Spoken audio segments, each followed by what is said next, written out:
पंचायत प्रशासन, पीलीभंगा प्रशासन, पीलीभंगा प्रशासन, सरपंच साहब, दोषियों के ऊपर कार्रवाई करो,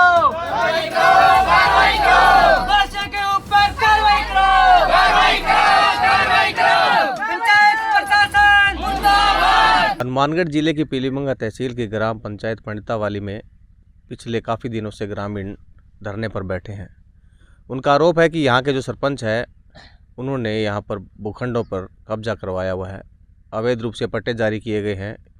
करीबन 2 सालों से ये मामला चल रहा है, लेकिन इनकी सुनवाई नहीं हो रही और आखिरकार इन्होंने ठान लिया कि अब आर पार की लड़ाई लड़ी जाएगी और उन्होंने यहाँ धरना शुरू कर दिया है। धरना ही नहीं, यहाँ पर उन्होंने आमरण अनशन भी शुरू कर दिया है। 3 दिनों से लगातार आमरण अनशन चल रहा है। उसके बावजूद यहाँ का प्रशासन जो है इनकी सुध लेने नहीं पहुँचा है, जिससे इनमें और आक्रोश बढ़ रहा है। लेकिन इन्होंने ठान लिया है कि जब तक इनकी जो मांगे हैं वो पूरी नहीं हो जाती, उनका ये आंदोलन लगातार जारी रहेगा। हम पहुँचे हैं यहाँ घटनास्थल पर, इनसे बात करेंगे और क्या मांगे हैं और आखिरकार इनकी क्या रणनीति आगे रहेगी।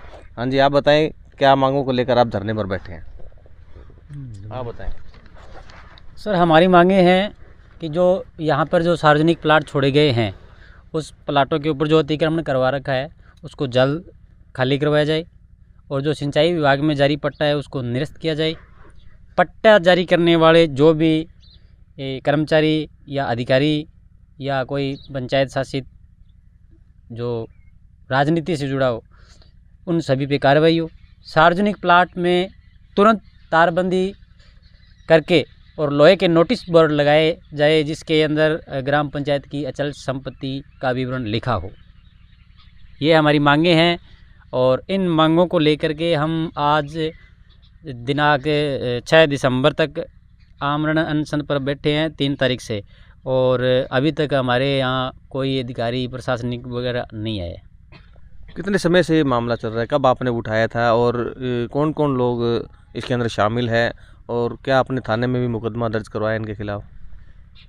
हम पूरे चक्र को साथ लेकर के इस मामले को उजागर करते हुए हमारे को करीब 2 साल के करीब हो गया, लेकिन सारे विभागों में ऐसा कोई विभाग नहीं बचा है। कलेक्ट्रेट महोदय के पास में, जिला परिषद हनुमानगढ़, वीडियो साहब पीलीभंगा, वीडियो साहब पंडितावाली और पुलिस थाने में हम कई बार चक्कर लगा चुके हैं, लेकिन हमारी कोई सुनवाई नहीं हो रही है। तो जब से आप आमरण अनशन पर बैठे हैं, यहाँ कोई प्रशासन आया, कोई आपकी सुध लेने, कोई वार्ता करने के लिए?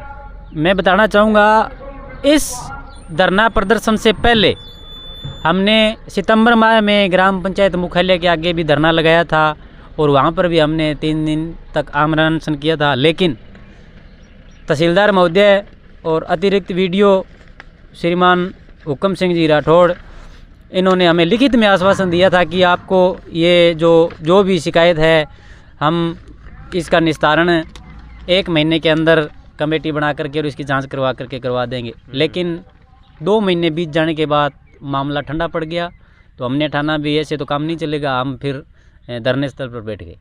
तो आमरण अनशन में कितने लोग बैठे हैं? आमरण अनशन में मेरे 2 क्रांतिकारी साथी बैठे हैं, एक तो महावीर प्रसाद जो मेरे बगल में बैठे हैं और एक सुमेर सिंह, जिसकी आज सुबह से तबीयत धीरे धीरे तबीयत में गिरावट आने लगी। तो जब मेडिकल टीम यहाँ पर उनका चेकअप करने के लिए आई तो उन्होंने पाया कि सुमेर सिंह की तबीयत ज़्यादा बिगड़ रही है, तो वो सुमेर सिंह को यहाँ से हॉस्पिटल ले गए CHC पीलीभंगा और वहाँ पर भर्ती करा दिया गया है।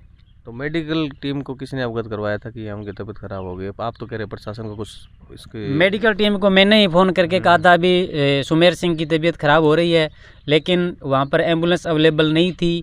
फिर मैंने जो वहाँ पर अग्रवाल जी है, सुनील अग्रवाल, जो मेन है डॉक्टर हॉस्पिटल के अंदर, उनके पर्सनल फ़ोन पे मैंने फ़ोन किया तो उन्होंने एक बार तो डिस्कनेक्ट कर दिया। लेकिन जब मैंने उनको व्हाट्सएप पे लेकर के उनको मैसेज किया भी आमरण अनशन चल रहा है चक 37 संडियार में और वहाँ पर 2 क्रांतिकारी साथी आमरण अनशन पर बैठे हैं, सुमेर सिंह की तबीयत ज़्यादा ख़राब हो रही है, इसलिए यहाँ पर आपकी टीम को भेजो, तब उन्होंने मुझे लिख के कहा भी अभी 5 मिनट में मैं भेज रहा हूँ। तो आप सुन सकते हैं कि जिस तरह से इन्होंने कहा कि मेडिकल टीम को इन्होंने खुद पर्सनली अवगत करवाया, प्रशासन को यहाँ इनका कोई लेना देना नहीं है। भले ये आमरण अनशन में इनकी तबीयत बिगड़े या कुछ और हो, उन्हें कोई फिक्र नहीं है, क्योंकि प्रशासन इनकी और गौर नहीं कर रहा है। 2 लोग जो है ये आमरण अनशन पर बैठे हैं। आप बताएं जी, कब तक आमरण अनशन पर बैठे रहेंगे आप? कब तक बैठे रहोगे? समझौतो ना हो सीधे तक जब तक बैठे हाँ जब तक समझौतो हो जी मारो 4 द्वार है जी बोर्ड लाग जी रहोगे। मारो समझौते खड़े हो जाए। आप भी बैठे हो और कौन बैठे हैं? बस एक ही है और एक वो सुमेर सिंह वो हॉस्पिटल में एक की तबीयत बिगड़ गई, इसके बाद में उन्हें यहाँ से अस्पताल ले जाया गया है पीलीभंगा में। और प्रशासन को इन्होंने कई बार, आप देख सकते हैं ये जो कागज़ है ये गवाही दे रहे हैं कि इन्होंने कई बार वार्ता की है इनको और इनके साथ समझौता भी हुआ था कि जल्द ही इनकी सुनवाई की जाएगी। लेकिन प्रशासन जो है न जाने क्यों इस मामले को लेकर गंभीर नहीं है और लगातार यहाँ जो ग्रामीणों में आक्रोश बढ़ता जा रहा है। इनका आरोप है कि सार्वजनिक जो भूमि है उन पर कब्जा किया गया है। जो यहाँ के सरपंच है उन पर इन्होंने, जो कुलदीप जाखड़ है उन पर इन्होंने गंभीर आरोप लगाए हैं कि उनकी मिलीभगत के चलते ही संभव हुआ है और प्रशासन को कई बार इन्होंने लिखित में दिया है, लेकिन कुछ नहीं हुआ। तो आखिरकार इन्होंने अब धरना प्रदर्शन शुरू कर दिया, आमरण अनशन शुरू कर दिया। लेकिन फिर भी प्रशासन न जाने क्यों आंखें मूंदे बैठा है, उनके कानों पर जूं तक नहीं रेंग रही है। लेकिन इन्होंने ठान लिया है, भले ही यहाँ से इनकी जान क्यों न चली जाए, लेकिन वे अब आर पार की लड़ाई लड़ेंगे। यहाँ वे आमरण अनशन पर बैठे हैं, 2 साथी इनके अभी भी बैठे हैं और एक की तबीयत बिगड़ चुकी है। ज़रूरत पड़ी तो और लोग भी यहाँ आमरण अनशन पर बैठ जाएंगे। आपने प्रशासन को सूचना दे दी कि ये धरना प्रदर्शन चल रहा है? कोई आया नुमाइंदा यहाँ? जी सर, हमने 30 नवंबर से धरना स्टार्ट करने से पहले एसडीएम मैडम को अवगत करा दिया था 29 नवंबर को जाकर के। और जब आमरण अनशन पर बैठे थे हम, तो मैं खुद गया था 2 तारीख को एसडीएम मैडम को सूचना दे करके प्रार्थना पत्र के माध्यम से लिखित में मैं दे के आया था। लेकिन उन्होंने एक्सेप्ट करके मेरे प्रार्थना पत्र को और यस बोल दिया, अभी चलो ठीक है देख लेंगे।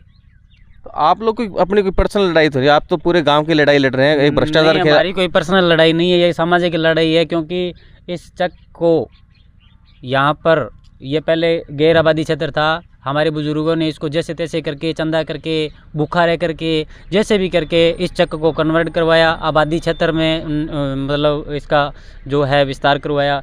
लेकिन जब इस चक को आबादी क्षेत्र में किया तो यहाँ 3 प्लाट सार्वजनिक छोड़े गए थे और आज 2 प्लाट सुरक्षित नहीं कह सकता मैं, क्योंकि एक प्लाट तो ये जिसमें हम बैठे हैं ये हमारे ही साथी के अंडर में हमने दे रखा है ताकि इसका कोई दूसरा व्यक्ति आके कब्जा ना करे। लेकिन ये सरकारी है और सरकारी ही रहेगा, इसका कोई निजीकरण नहीं हो रहा। लेकिन मैं आपको दिखाना चाहूँगा जो सामने वाला जो प्लाट है, उस प्लाट के अंदर अभी हमारे यहाँ धरना प्रदर्शन करने से 5 दिन पहले ये रातों रात इन्होंने कच्ची पक्की ईंटें लगा करके और ये है जो कब्जा किया है। सीधी सी आरोप है, सीधा सा मैं ऑन द स्पॉट कहना चाहूँगा कि सरपंच साहब को बचाने की कार्रवाई चल रही है। क्योंकि जो पट्टा सिंचाई विभाग में कटा हुआ है, अगर ये कब्जा ना होता, अगर ना करते तो इसकी जो पैमाइश है, पैमाइश सही तरीके से करते तो ये पट्टा निरस्त होने की नौबत नहीं आती और ये जो है सिस्टम सारा का सारा, इसमें जो मिलीभगत चल रही है वो सारे के सारे सेफ बच जाते। तो आगे की क्या रणनीति है आपकी? आगे की हमारी यही रणनीति है, अगर कि हमारी जो मांगे हैं उस पर कार्रवाई नहीं होती है या हमारे को न्याय नहीं मिलता है तो हम यहाँ आर पार की लड़ाई लड़ेंगे। तो महिलाएं भी साथ में आपके धरने पर हैं? पूरा चक मेरे साथ शामिल है। हम सब लोग एकजुट होकर के यहाँ जो भी विधि विरुद्ध कार्य कर रहे हैं उनके खिलाफ हम धरना प्रदर्शन और आमरण अनशन कर रहे हैं। अगर ज़रूरत पड़ी तो पूरा चक यहाँ पर आमरण अनशन पर बैठ जाएगा। और साथ में मैं प्रशासन को चेतावनी देना चाहता हूँ कि अगर हमारे किसी भी साथी के साथ में अगर कोई प्रकार की घटना होगी तो वो अपना सिस्टम तैयार रखें कानूनी कार्रवाई के लिए। नहीं, आरोप सारे निराधार हैं। अगर फर्जी पट्टा बनाया तो उसकी जांच हो जाएगी, अगर फर्जी है तो मेरे खिलाफ कार्रवाई हो जाएगी। पिछले 3 साल से ये लोग अतिक्रमण सरकारी भूमि पर बताकर आंदोलनरत है, उसको लेकर क्या कहेंगे? नहीं, पिछले 3 साल से नहीं है ये, लगभग 1.5 महीने पहले पंचायत घर के आगे धरना लगाए थे इन्होंने। तो इनकी डिमांड थी भी उस जो ये बता रहे हैं अतिक्रमण, उसकी पैमाइश करवाई जाए। तो इनकी डिमांड थी भी सिंचाई विभाग और रेवेन्यू और पंचायती राज तीनों डिपार्टमेंट मिलके उस चक की पैमाइश करें। तो उसमें पैमाइश में ये जो अतिक्रमण का आरोप जिस व्यक्ति पर लगा रहे हैं उसका एक कोई गैरेज है, वो सिंचाई विभाग में आता है अतिक्रमण। तो वो मेरे क्षेत्राधिकार से बाहर है ग्राम पंचायत के, तो उसको मैं तोड़ ही नहीं सकता, वो सिंचाई विभाग का मामला है। अप्रैल की एक रिपोर्ट ये लोग दिखा रहे हैं जिसके अंदर ये बताया गया है कि ये अतिक्रमण का मामला है। आप बता रहे हैं 1.5 महीने पहले से ये मामला है। नहीं, वो तो जब ये स्वामित्व योजना लागू हुई थी तो उसमें तो आपत्तियाँ आई थी। अब किसी के अब कोई आदमी अगर आपत्ति करेगा तो हम जांच तो करेंगे ना उसकी। पहले ही हम कैसे तय कर दें ये अतिक्रमण है। जो ग्रामीण धरने पर बैठे हैं, अनशन पर बैठे हैं, उनका कहना है कि वे लगातार 3 साल से लगातार आंदोलन कर रहे हैं और जितनी बार भी उन्होंने आंदोलन और धरना लगाया उतनी बार ही उनको समझाइश कर टरका दिया जाता है। नहीं, उनके आरोप गलत है। प्रशासन को चेतावनी दे दी गई है कि अगर यहाँ पर धरने के चलते कोई भी अनहोनी हो जाती है तो उसका जिम्मेवार यहाँ का प्रशासन होगा और ये गांव वाले जो है चुप नहीं बैठेंगे।